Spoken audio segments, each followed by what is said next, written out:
Dakwah hari ini bukan lagi sekedar ceramah di mimbar, tapi bagaimana kita hadir, memahami, dan merubah realitas masyarakat. Assalamualaikum warahmatullahi wabarakatuh. Halo teman-teman, selamat datang di dakwah hari ini. Hari ini kita akan ngobrol santai namun penuh dengan makna. Tentunya kita akan bahas tentang bagaimana dakwah bisa menjadi transformatif, cerdas, dan membebaskan. Bersama kami telah hadir Profesor Dr. Fawaizul Umam MAG. Selamat datang, Prof. Alhamdulillah beliau hadir di podcast kali ini meluangkan waktu untuk kami berbincang tentang bagaimana dakwah bisa menjadi transformatif, cerdas, dan membebaskan. Betul, Prof? Iya. Nah, Prof, sebelum kita bahas tentang dakwah kali ini, kita mulai dari perjalanan personal dulu mungkin, Prof. Saya ingin tanya deh, momen yang paling membentuk Prof hingga memilih jalan dakwah dan akademisi, apa sih, Prof? Ya, terima kasih. Momen terpenting yang membentuk saya kemudian menjalani pilihan ini itu ketika saya mau melanjutkan ke SLTA. Bapak saya menyarankan ke pondok, ke pesantren. Saya bertanya kenapa harus pesantren? Kata bapak saya, kamu harus jadi orang baik. Dan agama itu merupakan jalan pintas bagimu untuk menjadi orang baik. Jadi belajarlah ilmu agama. Itulah momen terpenting bagi saya mengapa kemudian saya memilih jalan ini. Jadi orang baik agar kamu punya kepantasan sosial, kepantasan moral untuk kemudian nanti kamu memperbaiki keadaan. Begitu. Jadi itulah yang prinsip selama ini Prof pegang ya. Lalu Prof, selama perjalanan apakah sempat ada keraguan? Tentu saja saya pernah mengalami bagi orang yang beragama berada di titik terendah dalam proses pencarian saya. Saya dulu sangat menyenangi khazanah keilmuan fikih dan usul fikih.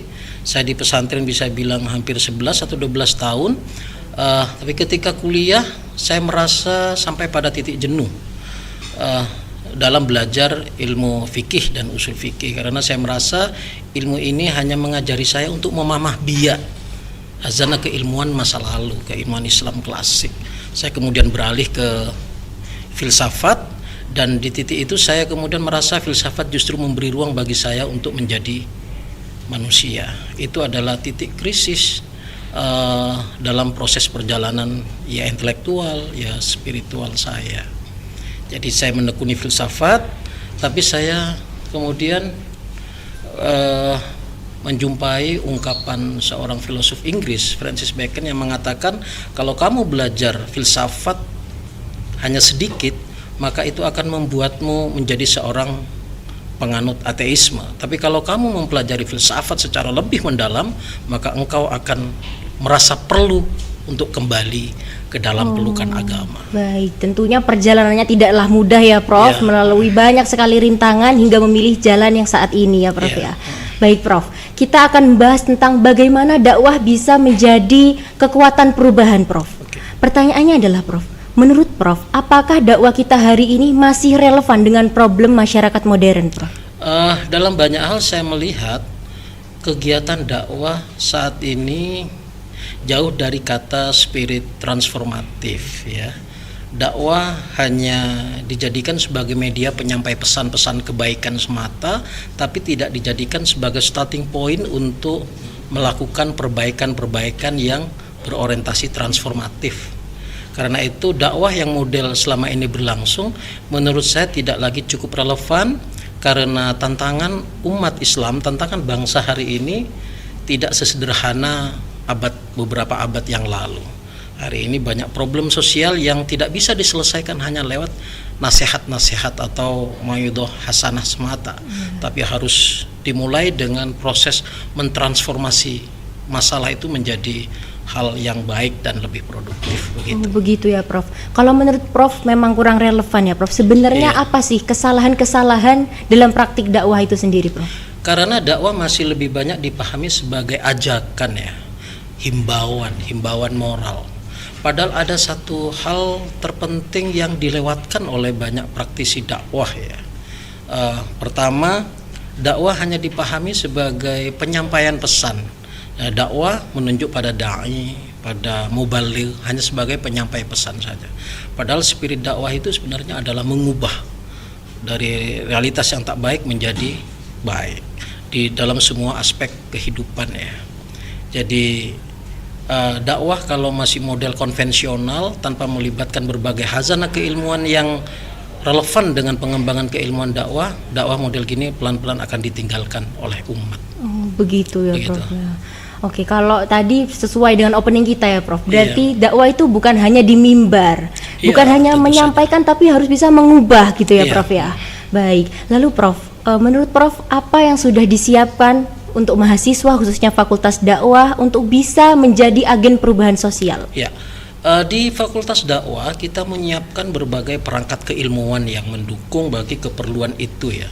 Jadi dakwah bukan sekedar pidato lagi, ceramah, tabligh, pengajian umum, itu dakwah yang konvensional. Kita menyiapkan berbagai perangkat keilmuan ya, yang menurut kami itu perlu diketengahkan ke ruang publik. Kenapa? Karena ada di Al-Quran itu ada satu ayat yang sebenarnya menyeratkan itu, tapi banyak kita lupakan ya. Allah menegaskan ud'u ila sabili rabbika bil hikmah wal mau'izatil hasanah. Kebanyakan kita hanya terpaku pada ajakan pada jalan Allah itu hanya mau'izah hasanah aja. Lupa pada bahwa bil hikmah itu menuntut kompetensi keilmuan yang harus dimiliki oleh para dai. Jadi dai bukan lagi yang surbanan, pegang mic terus pidato di mimbar, bukan itu. Semua orang adalah dai, apapun profesinya, sejauh profesi itu digunakan untuk mengubah keadaan menjadi lebih baik, mereka adalah dai. Tentunya berarti mahasiswa juga bisa ya, Prof, menjadi dai ya, Prof ya? Khususnya apalagi mahasiswa Fakultas Dakwah. Oke, baik, Prof. Kalau kita tadi sudah membahas tentang dakwah yang transformatif, Prof, tentunya kan tidak cukup itu saja. Kita juga perlu tahu kalau dakwah juga harus cerdas. Nah, menurut Prof, dakwah cerdas ini seperti apa, Prof? Iya, dakwah yang cerdas itu adalah dakwah yang paham realitas ya. Jadi paham problem di masyarakat. Masyarakat umat ini menghadapi masalah yang beragam. Kebanyakan kita menyikapi semua masalah itu seperti antibiotik yang diandaikan bisa menyembuhkan segala penyakit. Ada problem kemiskinan, hadapi dengan sabar. Problem politik, hadapi dengan ikhlas. Itu saja, dan itu tidak membuat realitas mengalami proses transformasi yang lebih produktif ya. Karena itu dakwah itu harus cerdas, artinya dia harus memanfaatkan berbagai perangkat keilmuan yang ada. Dan di Fakultas Dakwah itu tidak hanya diajari cara public speaking atau khitobah atau cara berpidato, tapi kita harus memiliki, seorang dai harus memiliki misalnya keilmuan komunikasi dan penyiaran. Kita harus paham tentang psikologi massa, psikologi umat. Makanya di sini di Fakultas Dakwah ada prodi psikologi Islam. Harus punya kompetensi untuk melakukan konseling terhadap problem-problem masyarakat, makanya ada prodi BKI. Jadi ungkapan bil hikmah itu adalah tuntutan bahwa mengajak orang ke jalan Allah itu harus memiliki keilmuan, tidak hanya pinter ngomong, tapi mampu menggerakkan masyarakat, umat ke arah yang lebih baik. Dan itu dibutuhkan berbagai perangkat keilmuan, tidak hanya ilmu agama. Oh, jadi begitu ya, Prof. Jadi dakwah cerdas menurut Prof itu seperti itu gitu, Prof ya. Banyak cara, banyak jalan, dan banyak perangkat keilmuan yang harus dilakukan. Nah, Prof, kita kan tahu bersama bahwasanya zaman ini sekarang zaman serba teknologi, serba media sosial, Prof. Betul. Menurut Prof, apakah bisa teknologi dan media sosial dimanfaatkan untuk media dakwah? Dan apakah semua orang bisa melakukannya atau harus ada keahlian tertentu, Prof? Ya. Teknologi atau media sosial atau IT ya, informasi dan teknologi itu bukan hanya boleh atau perlu, tapi niscaya saat ini aktivitas dakwah atau kegiatan berdakwah harus benar-benar memanfaatkan secara maksimal seluruh produk-produk teknologi dan sains ini, seperti internet, medsos dan segala macam, itu harus dimanfaatkan. Itu niscaya. Kecuali kita kalau masih memandang bahwa dakwah itu hanya menyampaikan pesan dari komunikator ke komunikan misalnya. Tidak sekedar itu. Karena itu ruangnya menjadi terbatas kan. Tapi dengan medsos, dengan media dengan media sosial misalnya, dengan perangkat teknologi dan segala macam, cakupan atau cover area dari ketersampaian pesan itu menjadi lebih luas. Karena itu kalau dakwah tidak ingin ditinggal oleh masyarakat, oleh umat, maka praktisi dakwah apapun profesinya, dia benar-benar harus serius memanfaatkan perangkat teknologi, media sosial dan segala macam seperti ini. Dan memang itu tidak bisa setiap orang. Jadi tidak bisa setiap orang, tapi orang yang benar ahlinya. Karena itu mahasiswa, kalau di kami mahasiswa Fakultas Dakwah harus belajar betul memanfaatkan produk-produk situ. Begitu. Oke, tentunya kita semua terutama mahasiswa harus belajar ya Prof untuk bisa memanfaatkan media sosial sebagai media dakwah juga. Nah, Prof, bagaimana Fakultas Dakwah menjawab tantangan di era digital ini, Prof? Ya, salah satu upaya kita memanfaatkan dunia digital itu adalah memperlebar ruang gerak kita dengan berkolaborasi bersama dengan berbagai pihak yang memiliki kompetensi terkait itu ya. Makanya kami sangat mengapresiasi, menyambut baik tawaran kerjasama dari sekolah SMK Negeri 4 karena mereka menekuni itu dan kita membutuhkan itu untuk melakukan proses kolaborasi agar proses dakwah kita menjadi lebih efektif, berdampak dan tentu saja produktif gitu. Berarti memang harus ada kolaborasi di dalamnya gitu ya Prof ya. Nah, kita tahu Prof bahwasanya Fakultas Dakwah memiliki 5 prodi ya Prof ya. Ada KPI, BKI, PMI, MD dan psikologi Prof. Apa sih Prof keunggulan nyata dari setiap program studi itu Prof? Ya. Di KPI kalau misalnya dibandingkan dengan perguruan tinggi lain yang mengajarkan keilmuan prodi serupa seperti komunikasi dan penyiaran Islam misalnya, hal yang terpenting yang membedakan menjadi distingsi antara kita dengan mereka itu adalah di pengenaan Islam sebagai spirit etik di dalamnya ya. Di tempat lain diajarkan cara mengoperasikan kamera, di kita juga diajarkan itu. Tapi yang membedakan mereka dengan kita adalah ada spirit etik yang absen di situ. Sementara di kita spirit etik itu menjadi nafas dari seluruh kegiatan kita dalam memanfaatkan perangkat teknologi itu atau memanfaatkan dunia digital itu. Seperti itu. Itu di KPI. Di psikologi dengan pelibatan keilmuan psikologi itu menjadi distingsi pembeda dengan fakultas-fakultas psikologi yang lain atau prodi psikologi yang lain. Karena kalau di sana psikologi dipelajari sebagai ilmu, kita tidak hanya mempelajari psikologi sebagai ilmu tapi sebagai medium terutama untuk menyebarkan kebaikan sekaligus mengubah keadaan menjadi jauh lebih baik begitu.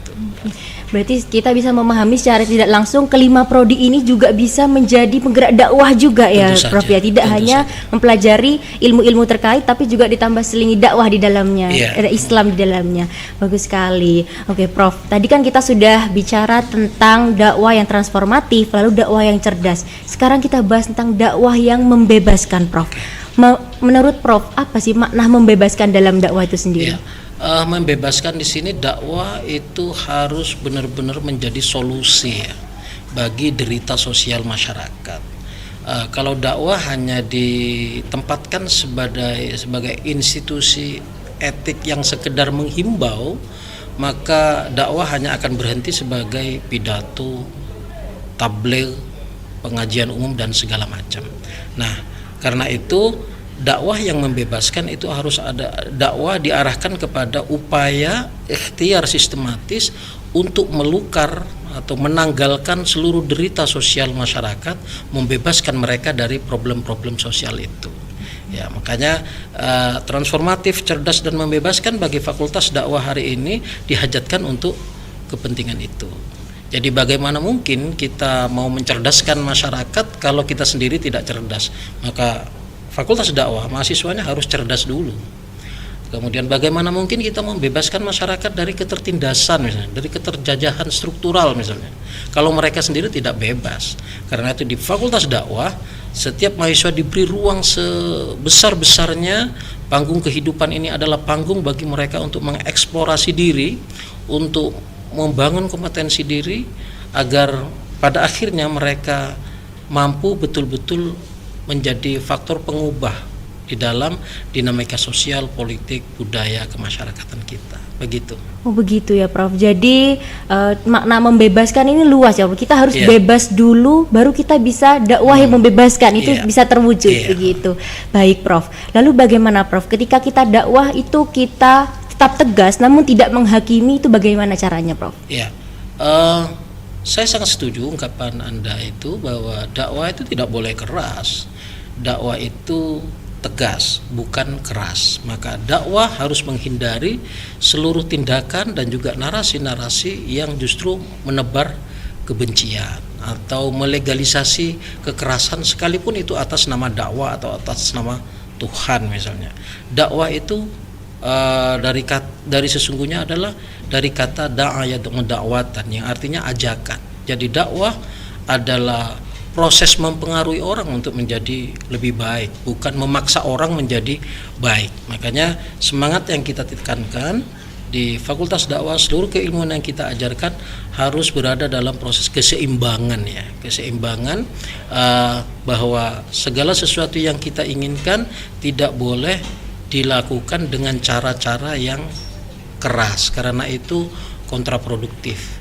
Jadi mengajak pada kebaikan harus dilakukan dengan cara-cara yang baik, yang ma'ruf. Nah, cara yang baik antara lain adalah harus menggunakan ilmu. Dari 4 prodi itu adalah ilmu yang kita sediakan untuk menjadi pemandu bagi setiap mahasiswa Fakultas Dakwah untuk menjadikan dakwah sebagai medium penghantar yang ramah, tidak marah-marah, yang sejuk, tidak menggepuk, yang merangkul dan tidak memukul seperti itu. Jadi dakwah adalah ajakan. Saya rasa. Baik Prof. Jadi poin pentingnya yang kita dapatkan tuh Prof, dakwah itu tegas, bukan keras ya Prof ya, dan harus menenangkan, menyejukkan. Ramah bukan marah-marah. Ramah bukan marah-marah, Masya Allah. Baik Prof, tadi kan sudah kita bahas bahwasanya Fakultas Dakwah ini, terutama dari kelima prodi tersebut sudah bisa menerapkan ruang kebebasan gitu Prof. Lalu bagaimana Fakultas Dakwah itu menciptakan lingkungan yang membuat mahasiswanya itu betah gitu, kerasan gitu Prof? Ya, kita mulai dari komitmen kita untuk memberi ruang kreatif bagi mahasiswa seluas-luasnya. Jadi mahasiswa tidak hanya kita ajari untuk memahami realitas, tapi mahasiswa harus tahu, harus paham bahwa realitas ini harus diubah. Dan untuk mengubahnya mahasiswa harus memiliki perangkat keilmuan yang memadai. Saya perubahan orientasi paradigmatik keilmuan di dakwah ini antara lain terinspirasi oleh ungkapan Karl Marx pada tesis on verba yang ke-11 atau 12 itu yang mengungkapkan bahwa the philosophers have only interpreted the word in various ways.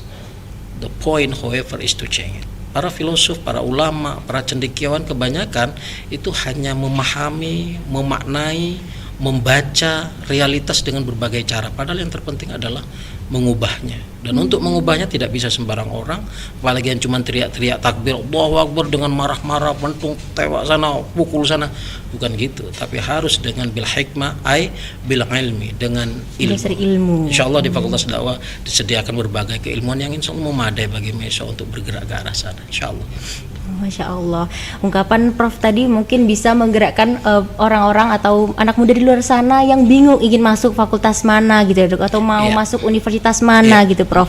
Lalu mungkin ada pesan dari Prof untuk anak muda di luar sana yang masih ragu ingin memilih fakultas dakwah. Ya, menjadi anak muda itu memiliki tugas moral untuk tidak sekedar baik, tapi dia harus mampu memperbaiki keadaan. Karena sebaik-baik manusia itu adalah manusia yang bermanfaat ya, khairun nas anfa'uhum linnas. Dan untuk bermanfaat kita butuh ilmu. Tanpa ilmu kita tidak mungkin bermanfaat secara maksimal. Jadi Anda jangan merasa, anak-anak muda jangan merasa malu misalnya masuk fakultas dakwah nanti pasti dai, tukang ceramah, jadi ustadz, gitu ya? Jadi khotib. Enggak, itu hanya sebagian kecil dari aktivitas dakwah. Anda tetap menjadi konten kreator, Anda bisa tetap menjadi aktivis pegiat di televisi, bisa di film, Anda bisa menjadi apapun gitu. tidak harus menjadi kiai atau mubaligh, tukang khutbah, enggak. Dengan latar keilmuan, kompetensi keilmuan masing-masing, Anda tetap bisa menjadi dai dalam arti luas ya, yaitu yang mengajak pada kebaikan. Jadi bukan nanti kalau dakwah terus pakai surban, bawa tasbih ke sana, tidak seperti itu. Begitu, mungkin masih banyak yang berpikiran bahwasanya kalau masuk fakultas dakwah akan jadi pendakwah gitu ya Prof. Padahal pendakwah tidak harus yang bersurban, berpeci, berbawa tasbih atau di mimbar gitu ya Prof ya. Tapi juga bagaimana kita mengajak pada kebaikan lewat 5 cabang keilmuan tadi, ada di KPI, ada psikologi Islam, ada MD, BKI dan juga PMI ya Prof ya. Oke Prof, sebelum kita akhiri nih Prof, jika ada pesan untuk calon mahasiswa baru di luar sana, apa Prof? Ya, tanamkan dalam diri kalian semangat ini. Jadilah manusia, jangan jadi yang lain. Dan untuk menjadi manusia, kalian harus melengkapi diri, menyempurnakan diri dengan berbagai keilmuan dan juga pengalaman. Di Fakultas Dakwah Anda akan menemukan dunia itu. Bergabunglah bersama Fakultas Dakwah UIN-Khas Jember. Dan pilihlah profesi Anda, sambil pada saat yang sama tekankan dalam diri Anda bahwa Anda harus berbuat banyak bagi masyarakat, bagi peradaban ini. Insya Allah Fakultas Dakwah akan memfasilitasi tekad kalian ke arah sana. Insyaallah. Oke, baik. Itu jadi jangan ragu lagi ya untuk memilih Fakultas Dakwah sebagai fakultas pilihan yang terbaik ya untuk anak muda ya Prof ya. Baik Prof, mungkin yang Prof sampaikan itu sekaligus menutup perjumpaan kita pada kali ini Prof. Terima kasih banyak. Terima kasih. Dan untuk teman-teman, dari obrolan ini kita juga setelah belajar bahwasanya dakwah itu harus menggerakkan, membebaskan dan juga harus cerdas tentunya, harus didasari oleh ilmu tentunya ya Prof ya. Dan jangan ragu lagi untuk memilih Fakultas Dakwah sebagai pilihan Anda, karena disinilah kita bisa tumbuh dari kelima prodi yang sudah kita jelaskan tadi. Disitulah kita bisa memulai untuk menjadi seorang dai, tanpa dai yang di mimbar, tidak harus selalu di mimbar gitu, tapi kita bagaimana untuk mengajak pada kebaikan gitu. Baik teman-teman, mungkin itu saja podcast kali ini. Semoga kita bisa bertemu di podcast-podcast selanjutnya, tentunya dengan narasumber yang lebih hebat atau tidak kalah hebatnya lagi ya Prof ya. Mungkin Pak Rektor mungkin ya Prof ya. Doakan saja ya Prof. Baik, terima kasih Prof atas kesempatan dan atas waktunya. Saya Najlah Al-Madinah selaku host dari dakwah hari ini pamit undur diri. Wassalamualaikum warahmatullahi wabarakatuh. Waalaikumsalam warahmatullahi wabarakatuh.